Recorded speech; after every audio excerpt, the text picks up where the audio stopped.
রাত্রে ঘুমানোর সময়ও ইভেন সে এসে বারবার নক করতো, বারবার আমাদের দরজার সামনে দিয়ে ঘোরাফেরা করতো। আমার হাজব্যান্ডকে সে বলতো দরজায় লাগানোর কোনো দরকার নাই, তুই ঘুমাচ্ছিস ঘুমা, এবার অন্তত মুখ খুলো। ও মুখ খুললো না, ও বলে আমি আমার মায়ের উপর কিচ্ছু বলতে পারবো না, কিচ্ছু না। আমার হাজব্যান্ড খুব করে চাইতো আমার সাথে সংসার করার জন্য, ওর মা করতে দেয় না। ও মুখ খুললো না, ও বলে আমি আমার মায়ের উপর কিচ্ছু বলতে পারবো না, কিচ্ছু না। আমার হাজব্যান্ড খুব করে চাইতো আমার সাথে সংসার করার জন্য, ওর মা করতে দেয় না। আমি ওর মায়ের হাতে পায়েও পড়ছি যে আমাদের অন্তত এবার একটু স্পেস দেন, সে দেয় নাই।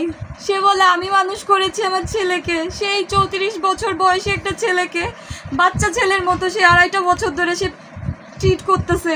তার ঘুম থেকে ওঠা থেকে শুরু করে রাত্রে ঘুমোতে যাওয়া অবধি সে তো পুলিশে ছিল, তারপরে ডিফেন্সের র্যাবে আসছে। যতটুকু টাইম বাসায় থাকতো তাকে আমার সাথে থাকতে দিত না আমার শাশুড়ি। একই ফ্ল্যাটের মধ্যে 2টা রুমে থাকতাম, আমি একটা রুমে, আমার শাশুড়ি একটা রুমে। আমার হাজব্যান্ড যদি কখনো আমার রুমে আসতো, আমার শাশুড়ি তার রুম থেকে আমার হাজব্যান্ডকে ফোন দিয়ে তার কাছে নিয়ে যেত, আমার কাছে সে স্টেই করতে দিত না। জাস্ট রাত্রে ঘুমানোর সময়ও ইভেন সে এসে বারবার নক করতো, বারবার আমাদের দরজার সামনে দিয়ে ঘোরাফেরা করতো। আমার হাজব্যান্ডকে সে বলতো দরজায় লাগানোর কোনো দরকার নাই, তুই ঘুমাচ্ছিস ঘুমা, দরজা দিবি কেন।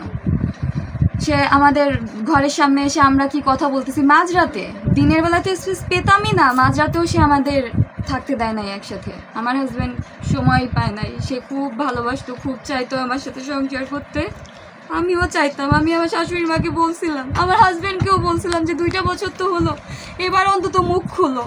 ও মুখ খুললো না, ও বলে আমি আমার মায়ের উপর কিচ্ছু বলতে পারবো না, কিচ্ছু না। মাকে আমি কি বলবো, তুমি সহ্য করো, আর না হলে আমি কি করবো আমি জানি না। আমাকে সে শুধু বলতো যে তুমি একটু সহ্য করো, বাট প্রত্যেকটা সেকেন্ডে সহ্য করতে 2.5 বছর পরে আমার ধৈর্য ছিল না। আমি বলছি ঠিক আছে তুমি এবার যা সিদ্ধান্ত নিবা নাও, আমার কিছু বলার নাই। পরে আমি যখন দেখলো তার মায়ের অত্যাচারে আমি মরেই যাচ্ছি, তখন সে আর সেই অত্যাচার সহ্য করতে পারলো না।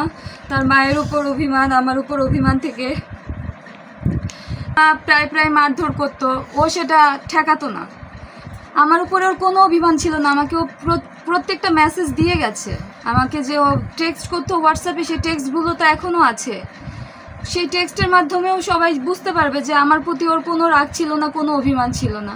ও শুধু বলতো ওর মাকে কিছু বলতে পারবে না, ওর মাকে ও কিচ্ছু বলতে পারবে না। ওর মায়ের অভিমান, ওর মায়ের উপর থেকে মানে ওর মায়ের উপরেও এত অভিমান ছিল, এত কষ্ট ছিল যে ওর মা ওকে বুঝলো না।